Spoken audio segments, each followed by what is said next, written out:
welcome back to my channel. So today we're doing a different video, and as some of you might know, is that I am pregnant and I'm currently 33 weeks and 5 days, so almost there, not too far or not too long, not much longer to go.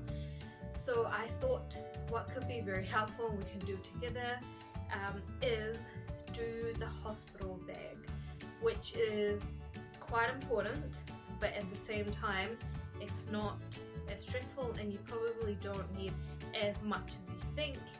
This is my second baby, so I have had experience of what we actually use and what we didn't really use and things like that, and what they actually have available at the hospital, because it's not like you have to bring everything. They do provide some things, and yes, some things are fun. So I want to be bringing 2 bags. So one is for the baby and one is for myself. First of all, for the baby, I'm bringing this bag. So this is a bag that I got from the warehouse. I thought it would be nice for her to get something new. I feel like I didn't really have anything. So to get started, probably number one obvious, got nappies. So I just got 8 nappies here. They will give you nappies at the hospital, and they did do that last time. So I'm just gonna bring 8 just in case. I mean, they will give you some if they change things and they don't give it anymore. Like, you can always, there are people that are going back and forth to our house anyway, so they can bring some more. So I'm not too stressed about it or too worried about it. So we're just bringing 8 nappies.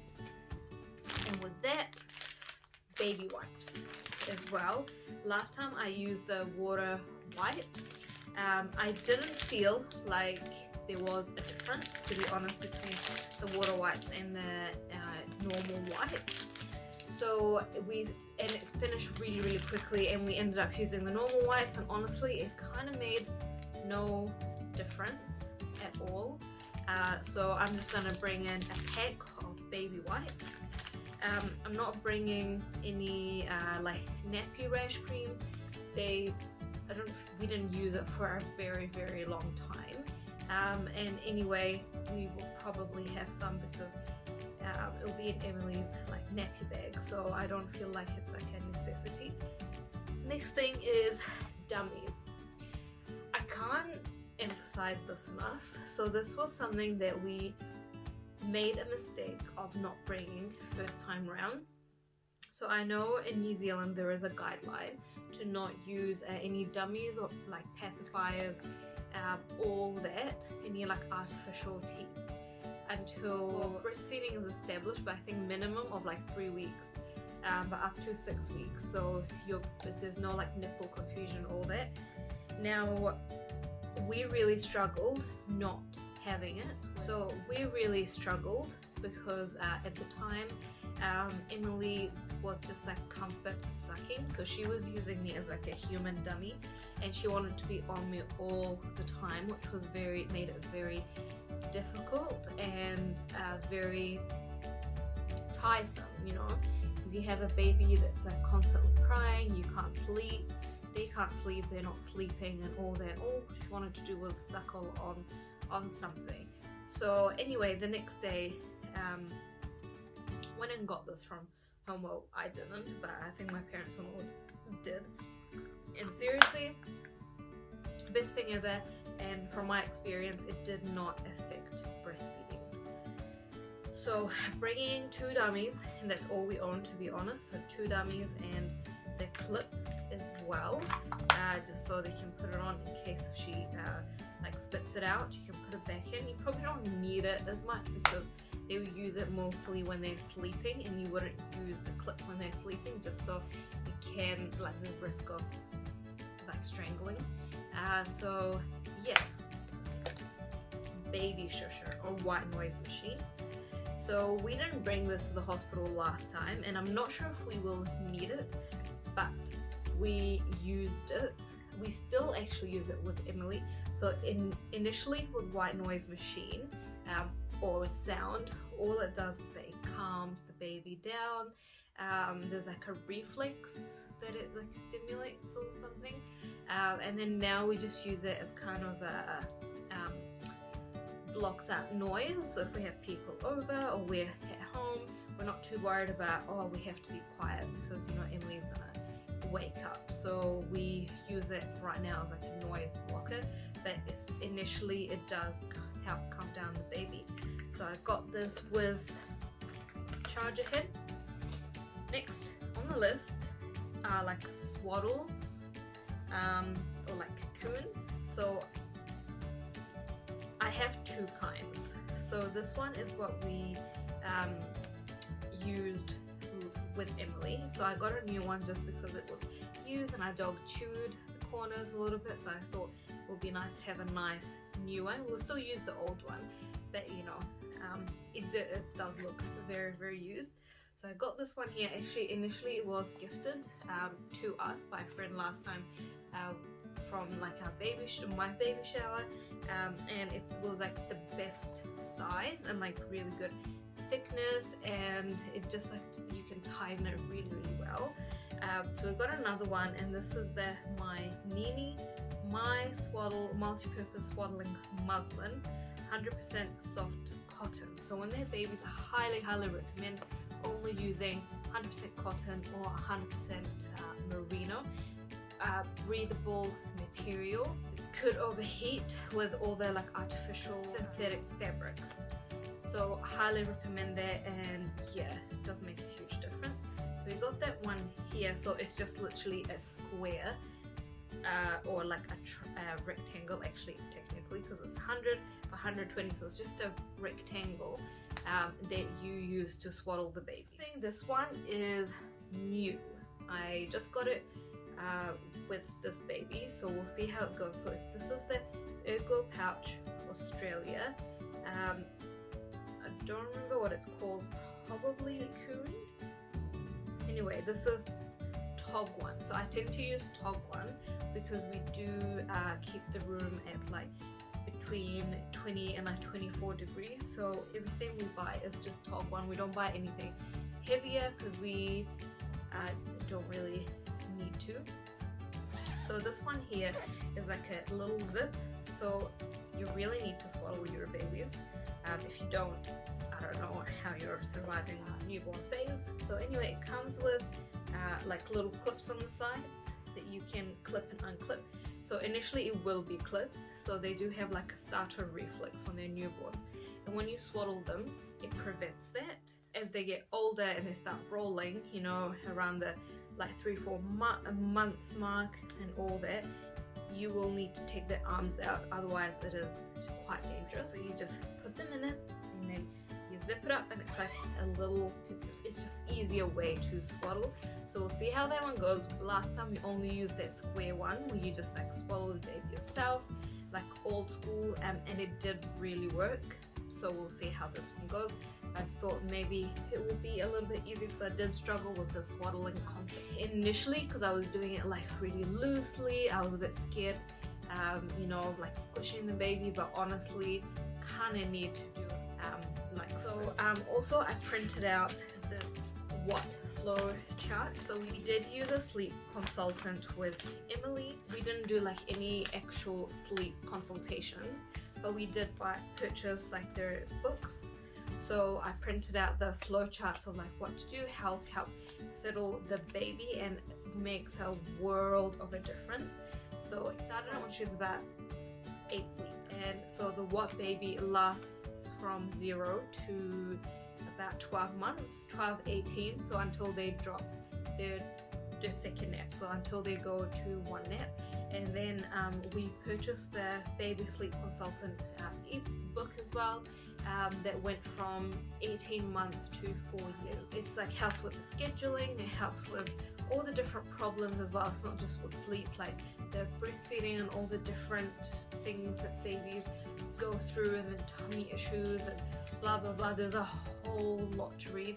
Probably anything you're going through, you'll find in these books. And of course they're sleep consultants, so you can book in a consultation, like either phone call or overnight. But the Watt baby is based in Sydney, so she can't really come to New Zealand.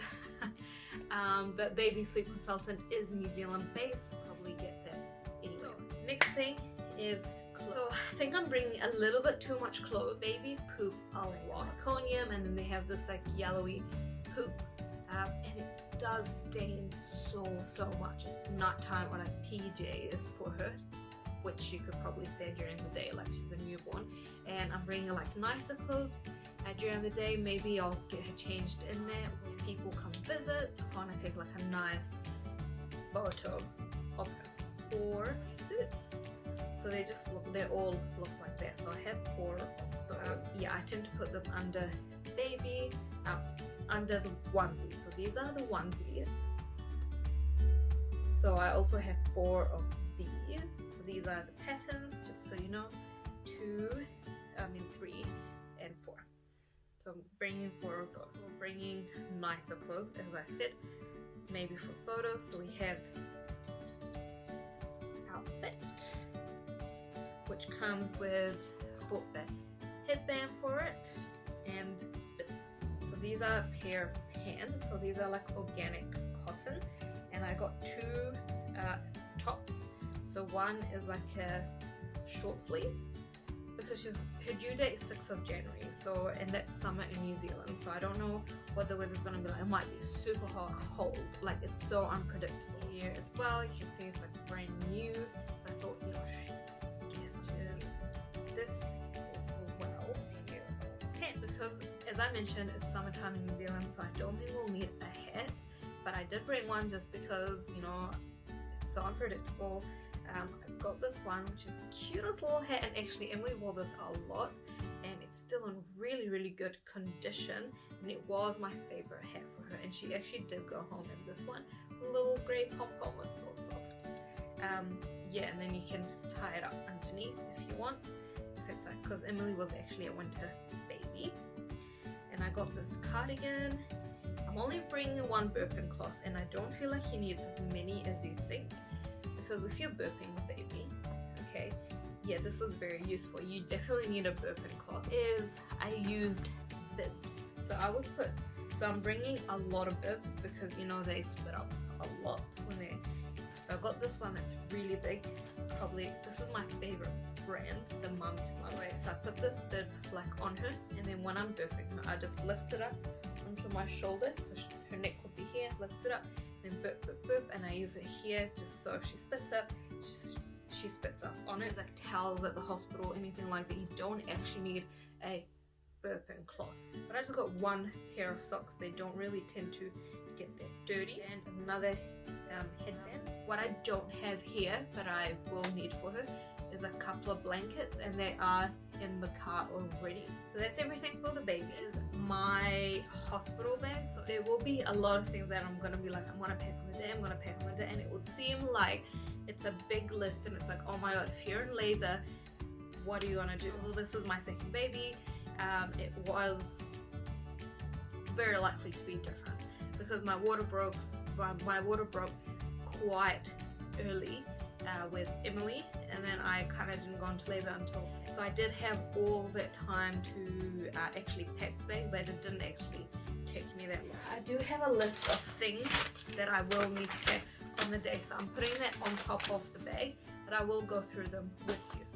So it won't seem like I have much so far in my bag, but I will show you guys.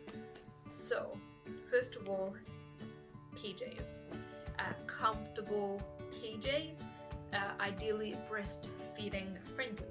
So I got this one here, and it does have buttons, so it does make it a lot easier to breastfeed because you know, obviously when you do, just unbutton it, get boob out, and you can feed your baby. A singlet, summer PJs. I got this one. This one is not really breastfeeding friendly. Underwear, I'm taking with me a lot of underwear. I think 6 pairs. More than likely you probably won't stay more than 2 nights at the hospital. I mean, last time I did stay a week, it was an exception. I will do another video that goes through my birth story with Emily, as I got 2 pairs of socks, so they are longer ones. because sometimes the hospital can be very cold at night, and I think these could be like used outside and at night. So like 2 pairs of breast pads. So I actually hardly ever use them when I was breastfeeding. I don't know why. I might have needed them, but I feel like I'm the type of person that I'm just like, oh, whatever. But yeah, I actually have like pretty much a full box, and it was the box that I bought when I was breastfeeding. I never used them. Travel size like shampoo, conditioner, so I just buy these bottles from the $2 shop, and then I fill them up, and I've been using them for years. Highly recommend instead of using like travel size things. So much more economic. Toothpaste, a little toothpaste, shaver, a deodorant, travel size deodorant. So good. Some moisturizer, a shower cap, which but more than likely I'll need to wash my hair after labor because you know you're quite sweaty and disgusting, so even if your hair is nicely done, probably need it. I got some maternity pads. This is something that they will provide at the hospital as well. This brand is a lot nicer than what they provide. I will probably use the hospital ones first and then move on to that one. But yeah, I wouldn't go without some, even if you know the hospital provides them. A shower sponge. Now the things that I will need to pack on the day, so clothes. So I'll need my black pants, which I wear at the moment, 3 t-shirts, makeup, phone charger, toothbrush, cleanser wipes, and my pimple cream, hairbrush, hair ties, earphones, sleeping mask, drink bottle. That's it guys, I really hope you enjoyed this video and you found it really informative, and please subscribe to my channel. Please give it a like, give it a thumbs up. I upload videos every week. Alright, we'll see you next time. Bye!